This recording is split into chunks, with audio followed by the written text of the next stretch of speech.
welcome back. നമ്മൾ കഴിഞ്ഞ വീഡിയോയിൽ what were the contributions of women, എങ്ങനെയാണ് ആ റെവല്യൂഷനിൽ സ്ത്രീകളുടെ എന്താണ് അവർ കോൺട്രിബ്യൂട്ട് ചെയ്തത്, അവരുടെ സ്ട്രഗിൾസ് എന്തായിരുന്നു എന്നൊക്കെ നമ്മൾ കണ്ടു. അപ്പം ഈ ഒരു പാർട്ടിൽ നമ്മൾ സ്ലേവറിനെ അബോളിഷ് ചെയ്തു, കംപ്ലീറ്റ് ആയിട്ട് സ്ലേവറിനെ അബോളിഷ് ചെയ്ത കാര്യങ്ങളിലേക്ക് ലീഡ് ചെയ്ത കാര്യങ്ങളും, എന്നാണ് സ്ലേവറി അബോളിഷ് ചെയ്തത്, എന്തൊക്കെ മെഷേഴ്സ് ആണ് വന്നത്, അതൊക്കെയാണ് നമ്മൾ പഠിക്കാൻ പോകുന്നത്. ഓക്കെ.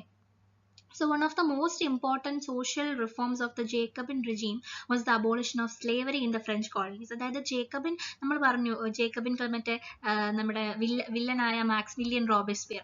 അപ്പം ആളുടെ സമയത്ത് ഈ ഒരു ഏറ്റവും ഇമ്പോർട്ടൻ്റ് ആയിട്ടുള്ള ഒരു മാറ്റം, ഏറ്റവും ഇമ്പോർട്ടൻ്റ് ആയിട്ടുള്ള ഒരു മാറ്റം വന്നതെന്ന് വെച്ചാൽ ഈ ഫ്രഞ്ച് കോളനീസ് ഉണ്ടല്ലോ, അപ്പൊ അതിനകത്ത് ഈ ഒരു അടിമത്വം ഇല്ലാതെയാക്കി എന്നുള്ളതാണ് ഏറ്റവും വലിയ ഒരു മാറ്റം.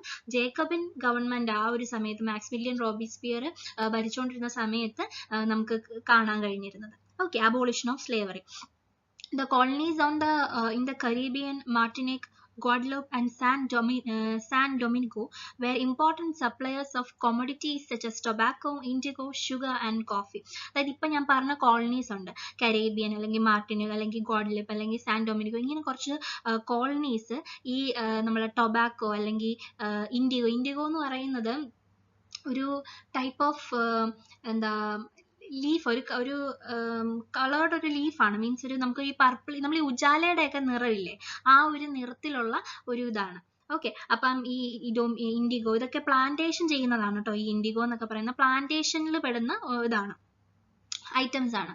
അപ്പം ഇത് അല്ലെങ്കിൽ ഷുഗർ അല്ലെങ്കിൽ ടൊബാക്കോ പോലെയുള്ള കാര്യങ്ങളുടെയൊക്കെ ഇമ്പോർട്ടൻറ്റ് സപ്ലയേഴ്സ് ആരായിരുന്നു?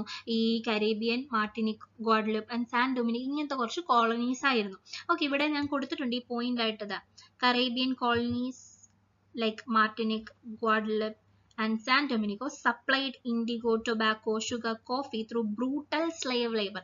അങ്ങനെ അവർ സപ്ലൈസ് ആയിരുന്നു, പക്ഷെ അവർ എങ്ങനെയാണ് ഇതിനൊക്കെ സപ്ലൈ ചെയ്തത്, എങ്ങനെയാണ് ഇതിനെ മീറ്റ് ചെയ്തതെന്നാണ് നമ്മൾ ഇപ്പോൾ പഠിക്കാൻ പോകുന്നത്. But the reluctance of Europeans to go and work in distant and unfamiliar lands meant a shortage of labor on the plantations. അതായത് ഈ യൂറോപ്യൻസിന് അവിടെയുള്ള ആൾക്കാരെ വേണമല്ലോ ഈ വർക്ക് ചെയ്യാനാണെങ്കിലും, ഈ പ്ലാന്റേഷൻസിലൊക്കെ വർക്ക്, നമ്മൾ എന്താ പറയാ, ആസാം റീജിയനിലൊക്കെ പോകുമ്പോൾ കോഫി അല്ലെങ്കിൽ ടീയുടെ ഒക്കെ കൾട്ടിവേഷൻസ് ഒക്കെ കാണത്തില്ല. അപ്പൊ അവിടെ വർക്ക് ചെയ്യാൻ എന്താ ആൾക്കാരുണ്ട്, ഇങ്ങനെ കുറെ സ്ത്രീകളായാലും അല്ലെങ്കിൽ വേറെ പുരുഷന്മാരായാലും എല്ലാവരും ഇങ്ങനെ ആൾക്കാർ അവിടെ വർക്ക് ചെയ്യുന്ന ആൾക്കാരില്ലേ, അവരൊക്കെ ലേബറേഴ്സ് ആയിട്ട് അവിടെ വർക്ക് ചെയ്യുന്നവരാണ്. അപ്പൊ അങ്ങനെ കുറച്ച് ആൾക്കാരുണ്ടെങ്കിൽ എന്താണ്, നമുക്കൊരു കാര്യം, നമുക്ക് അങ്ങനെ ഒരു കൾട്ടിവേഷനോ അല്ലെങ്കിൽ കാര്യങ്ങളൊക്കെ നടത്താൻ കഴിയും. അങ്ങനെ ആരെങ്കിലും ഒക്കെ പുറകെ അത് നോക്കിക്കണ്ട് ചെയ്യാൻ വേണം. അപ്പൊ ഇവിടെ അതുപോലെ തന്നെ എന്താണ്, ഏതെങ്കിലും ഒരു സോർട്ട് ഓഫ് ലേബേഴ്സ് വേണം, വർക്ക് ചെയ്യാനായിട്ട് ലേബറേഴ്സ് വേണം. പക്ഷെ ഈ ലേബറേഴ്സ് എങ്ങനെയായിരുന്നു? ഈ യൂറോപ്യനാണ് എന്ത് ചെയ്തത്, ലേബേഴ്സിനെ എടുത്തത്. അപ്പൊ ഇവർക്ക് ആക്ച്വലി യൂറോപ്യൻസിന് ആക്ച്വലി അങ്ങനെ ഒരു ഡിസ്റ്റന്റ് ആയിട്ടുള്ള ഒരു കൺട്രിയിൽ, അറിയാത്തൊരു രാജ്യത്ത് പോയി വർക്ക് ചെയ്യാൻ ബുദ്ധിമുട്ടുണ്ടായിരുന്നു. അപ്പൊ അങ്ങനെ വന്നപ്പോഴത്തേനും എന്താ, അവിടെ ഒരു ലേബറിന്റെ ഷോർട്ടേജ്, ഇങ്ങനെ വർക്ക് ചെയ്യാൻ പുറകെ നിന്ന് അങ്ങനെ ഒരു കാര്യങ്ങൾക്ക് നോക്കി നടത്താൻ അല്ലെങ്കിൽ സഹായിക്കാനുള്ള ആൾക്കാരിന്റെ കുറവ് വന്നു, ഷോർട്ടേജ് ഓഫ് ലേബർ വന്നു. Okay. So this was met by a triangular slave trade between Europe, Africa and America.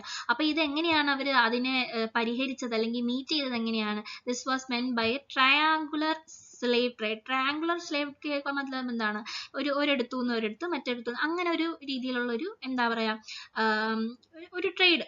Okay, slave trade. യൂറോപ്പിൽ നിന്ന് ആഫ്രിക്ക, ആഫ്രിക്കയിൽ നിന്ന് യൂറോപ്പ്, അമേരിക്ക, അങ്ങനെ ഇവര് 3 രാജ്യങ്ങളും തമ്മിലുള്ള ഒരു ട്രയാങ്കുലർ സ്ലേവ് ട്രേഡിലൂടെയാണ് എന്ത്, ഈ ഒരു ഷോർട്ടേജ് ഓഫ് ലേബർ മീറ്റ് ചെയ്യപ്പെട്ടത്. Okay, had flourished since 17th century. ഇവിടെ ആയാലും കൊടുത്തിട്ടുണ്ട്, സിൻസ് 17th centuryയിലാണ് എന്ത് ചെയ്തത്, ഇങ്ങനെ ഒരു ട്രേഡ് ഉണ്ടായിരുന്നത്. Okay, the slave trade began in the 17th century. ഞാൻ ഈ വായിക്കുന്നത് നിങ്ങളുടെ ടെക്സ്റ്റിനകത്തുള്ള അതേ പോയിന്റ്സ് ആണ് കേട്ടോ. ഇവിടെ ഈ സ്ലൈഡിനകത്ത് കൊടുത്തിരിക്കുന്നത് ജസ്റ്റ് ഒരു ഷോർട്ട് ആയിട്ടുള്ള, ഒരു സമ്മറിഫൈഡ് ആയിട്ടുള്ള ഒരു കുറച്ച് പോയിന്റ്സും കുറച്ച് ഡീറ്റെയിൽസും ഒക്കെയാണ്. ഓക്കെ. പിന്നെ French merchants sailed from the ports of Bordeaux or Nantes to the African coast where they brought slaves from the local chieftains. അതായത് മെർച്ചൻസ് ഉണ്ട്. മെർച്ചൻസ് എന്ന് പറഞ്ഞാൽ ഈ വലിയ വലിയ ട്രേഡ് ചെയ്യുന്ന ആൾക്കാരൊക്കെയാണ് മെർച്ചൻസ് എന്ന് വിളിക്കുന്നത്. ഓക്കെ, ഈ ഫ്രഞ്ച് മെർച്ചൻസ് ഒക്കെ എന്ത് ചെയ്തു, ബോർഡെക്സ് അല്ലെങ്കിൽ നാൻസ് എന്നൊക്കെ പറയുന്ന കുറെ പോർട്ടിൽ നിന്ന് ആഫ്രിക്കൻ കോസ്റ്റിലേക്ക് അവർ എന്ത് ചെയ്തു, സെയിൽ ചെയ്തു. ഓക്കെ, എന്നിട്ട് എന്ത് ചെയ്തു, ലോക്കൽ ചീഫ്റ്റൻസ്, അതായത് കുറച്ച് ആൾക്കാരുടെ അതിന് അവരെ വിളിക്കുന്ന പേരാണ് ലോക്കൽ ചീഫ്റ്റൻസ്. ഈ ലോക്കൽ ചീഫ്റ്റൻസിൽ നിന്ന് അവർ എന്ത് മേടിച്ചു, സ്ലേവ്സിനെ വാങ്ങിച്ചു. ഓക്കെ, മെർച്ചൻസ് ബോർഡെക്സ് അല്ലെങ്കിൽ ആ ഒരു നാൻസ് എന്നുള്ള ഒരു പോർട്ടിൽ നിന്ന് അവര് ആഫ്രിക്കൻ കോസ്റ്റിലേക്ക് സെയിൽ ചെയ്തിട്ട് അവിടെ നിന്ന് ഈ ലോക്കൽ ആയിട്ടുള്ള ചീഫ്റ്റൻസിൽ നിന്നൊക്കെ എന്ത് ചെയ്തു, ഈ സ്ലേവ്സിനെ മേടിച്ചു. നമ്മൾ ഈ സാധനങ്ങളൊക്കെ മേടിക്കുന്ന പോലെ അന്ന് ഇങ്ങനത്തെ ഉള്ള വർക്ക് ചെയ്യുന്ന ആൾക്കാരനെയൊക്കെ മേടിക്കാൻ പറ്റുമായിരുന്നു. അങ്ങനെ അവർ മേടിച്ചു. Okay, branded and shackled, the slaves were packed tightly into ships for 3 months long voyage across the Atlantic to the Caribbean. അതായത് നമ്മൾ ഈ മത്തിയൊക്കെ അടുക്കി വെക്കുക എന്ന് പറയത്തില്ലേ, അതുമാതിരി മനുഷ്യരെ, സ്ലേവ്സിനെ അങ്ങനെ അവരെ കണ്ടിട്ട് അവരെ എന്ത് ചെയ്തു, 3 മാസത്തോളം ഈ ഷിപ്പിലൊക്കെ ഇട്ട് അവരെ എന്ത് ചെയ്തു, ആ ഒരു സ്ലേവ് ട്രേഡ്, അതായത് ആ ഒരു സ്ഥലത്ത് വർക്ക് ചെയ്യാനായിട്ട് കൊണ്ടിട്ടു. മനുഷ്യന്മാരെയാണ് ഓർക്കണം, നമ്മള് പച്ചക്കറികളോ അല്ലെങ്കിൽ ബാക്കിയുള്ള സാധനങ്ങളോ കൊണ്ടുപോകുന്നതല്ല, അതായത് അടിമകളായിട്ടായിരുന്നു അവരെ കൺസിഡർ ചെയ്തത്. അങ്ങനെ അവരെ ഒരു കപ്പലിലേക്ക് ഇട്ടിട്ട് അടുക്കി അങ്ങ് കൊണ്ടുപോയി 3 മാസത്തോളം. ഓക്കെ, പിന്നെ എവിടം തൊട്ട് എവിടം വരെയാണ്, from across the Atlantic to the Caribbean. There they were sold to the plantation owners. കരേബിയനില് പ്ലാന്റേഷൻ ഓണേഴ്സിലേക്ക് അവരെ സെല് ചെയ്തു. അതായത് ലോക്കൽ ചീഫ്റ്റൻസിനെ വാങ്ങി കപ്പലിലിട്ട് അടുക്കി എവിടെ കൊണ്ടുപോയി, കരേബിയനിലെത്തിയപ്പോഴത്തേന് പ്ലാന്റേഷൻ ഓണേഴ്സ് ഉണ്ട്. അതായത് പ്ലാന്റേഷന്റെ ആ ഒരു വലിയ, അതായത് പ്ലാന്റേഷൻസ് ഓൺ ചെയ്യുന്ന ആൾക്കാരുണ്ട്, അവരിലേക്ക് അവരെ സെല് ചെയ്തു. The exploitation of slave labor made it possible to meet the growing demand in European markets for sugar, coffee and indigo. അപ്പൊ എന്ത് ചെയ്തു, ഈ യൂറോപ്യൻ മാർക്കറ്റ്സിലൊക്കെ ഷുഗറിനും അല്ലെങ്കിൽ കോഫിക്കോ അല്ലെങ്കിൽ ഇൻഡിഗോക്കോ ഒക്കെ എന്താ ഭയങ്കര ഡിമാൻഡായിരുന്നു. ഓക്കെ, ഭയങ്കര ഡിമാൻഡായിരുന്നു. അപ്പൊ ഇങ്ങനെ ആൾക്കാരെ കൊണ്ടുവരാൻ തുടങ്ങിയപ്പോഴത്തേക്കിനും എന്താ, മറ്റേതിന്റെ ഡിമാൻഡും കൂടാൻ തോന്നി. എന്തിന്റെ, ഷുഗർ, കോഫി, ഇൻഡിഗോന്റെ ഒക്കെ ഡിമാൻഡ് കൂടാൻ തുടങ്ങി. Port cities like Bordeaux and Nantes on their economic prosperity to the flourishing slave trade. അതായത് ഇങ്ങനെ ഒരു സംഭവം ഒക്കെ വന്നപ്പോഴത്തേക്ക്, സ്ലേവ് ട്രേഡ് ഒക്കെ അങ്ങനെ കുറെ ആൾക്കാരെയൊക്കെ കൊണ്ടുവന്ന് ഇങ്ങനെ വർക്ക് ചെയ്യാൻ തുടങ്ങിയപ്പോഴത്തേനും ഈ ബോർഡെക്സ് അല്ലെങ്കിൽ പോർട്ട് സിറ്റീസ് ആയ ബോർഡെക്സും നാൻസും ഒക്കെ ഭയങ്കര പ്രോസ്പെറസ് ആവാൻ തുടങ്ങി, economically prosperous ആവാൻ തുടങ്ങി. Throughout the 18th century there was a little criticism for slavery in France. ഫ്രാൻസിൽ ഒരു 18ാമത്തെ സെഞ്ചുറിയിൽ എന്ത് ചെയ്തു, കുറേ ക്രിറ്റിസിസം ഉണ്ടായിരുന്നു സ്ലേവ് ട്രേഡിനെതിരെ ക്രിറ്റിസിസംസ് ഉണ്ടായിരുന്നു. നാഷണൽ അസംബ്ലി എന്ത് ചെയ്തു, നാഷണൽ അസംബ്ലിയുടെ കാര്യം നമ്മൾ പറഞ്ഞിരുന്നു, മറ്റേ ആക്റ്റീവ് പാസീവ് സിറ്റിസൺസ് ആയിട്ടൊക്കെ എലക്ട് ചെയ്യത്തില്ലേ, അപ്പൊ ആ രീതിയിൽ എലക്ട് ചെയ്ത മറ്റേ നാഷണൽ അസംബ്ലി ഓർക്കുന്നുണ്ടോ? അപ്പൊ ഈ നാഷണൽ അസംബ്ലി എന്ത് ചെയ്തു, കുറേ ഡിബേറ്റുകളൊക്കെ വെച്ചു, നിർത്താം, അതായത് നമുക്ക് ഈ ഒരു rights of man should be extended to all French subjects including those in the colonies. അതായത് നമുക്ക് കോൺസ്റ്റിറ്റ്യൂഷൻ ഡ്രാഫ്റ്റ് ചെയ്ത സമയത്ത് നമ്മൾ ഈ right of man and citizens ഒക്കെ നമ്മൾ പറഞ്ഞിരുന്നല്ലോ. അപ്പൊ ഇത് നമുക്ക് ബാക്കിയുള്ള, അതായത് കോളനിയിൽ താമസിക്കുന്ന ആൾക്കാരിലേക്ക് എക്സ്റ്റെൻഡ് ചെയ്യണോ വേണ്ടയോ, ഇങ്ങനെ ഈ ചെയ്യണോ വേണ്ടയോ എന്ന് സംസാരിക്കുന്നതല്ലാതെ പ്രത്യേകിച്ച് ഒന്നും നടക്കുന്നില്ലായിരുന്നു. ചിലവര് സമ്മതിക്കും, അങ്ങനെ ഡിബേറ്റുകൾ മാത്രമേ നമുക്ക് കാണുന്നുള്ളായിരുന്നു, അല്ല പ്രത്യേകിച്ച് മാറ്റങ്ങളൊന്നും നമുക്ക് കാണാൻ പറ്റുന്നില്ലായിരുന്നു. ഓക്കെ, കാരണം എന്തായിരുന്നു, ഒരു ലോയും പാസ്സാക്കാഞ്ഞ കാരണം എന്തായിരുന്നു, fearing opposition from the businessman whose incomes depend on the slave trade. കാരണം ഇത് അങ്ങനെ ഒരു സംഭവം നമുക്ക് അതിലൊരു തീരുമാനമാക്കാൻ അവർ പേടിച്ചിരുന്നത് വലിയ ബിസിനസ് മാഗ്നറ്റ്സുകളൊക്കെ ഉണ്ട്. അപ്പൊ ഇവരുടെ ആ ഒരു ബേസിക് ഇൻകം എന്ന് പറയുന്നത് ഈ ഒരു സ്ലേവ് ട്രേഡിലൂടെയായിരുന്നു. ഇങ്ങനെ ഒരു ട്രയാങ്കുലർ സ്ലേവ് ട്രേഡിലൂടെ ആയിരുന്നു അവരുടെ ഇൻകം. അപ്പം അവരുടെ ഒപ്പോസിഷനെ ഭയന്ന് മറ്റേവര് നാഷണൽ അസംബ്ലി ഒരു സംഭവം എടുത്തില്ല. പക്ഷേ it was finally the convention which in 1794 legislated to free all slaves in the French overseas possessions. അതായത് കൺവെൻഷൻ, അതായത് 1794 കൺവെൻഷൻ എന്ന് പറയുന്ന അത് നമ്മൾ പഠിക്കും. ഇപ്പൊ ഇത്ര അറിഞ്ഞിരിക്കുക, കൺവെൻഷൻ എന്ന് പറയുന്ന സംഭവം ഉണ്ട്. ഇത് 1794 ഈ ഒരു സംഭവം, അതായത് സ്ലേവ്സിനെയൊക്കെ ഫ്രഞ്ച് കോളനീസിൽ ഫ്രീ ചെയ്തതാ. Conventions legislate to free all the slaves in French colonies. Date ഓർത്ത് വെക്കണം, ഈ ഒരു 1794.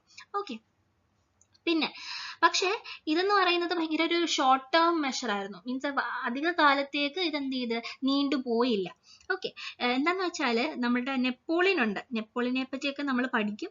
നെപ്പോളിയൻ ഒരു 10 വർഷം ശേഷം നെപ്പോളിയൻ വീണ്ടും ഈ സ്ലേവറിനെ റീഇൻട്രൊഡ്യൂസ് ചെയ്തു. Plantation owners understood their freedom as including the right to enslave African Negroes in pursuit of their economic interest. Slavery was finally abolished in French colonies in 1848.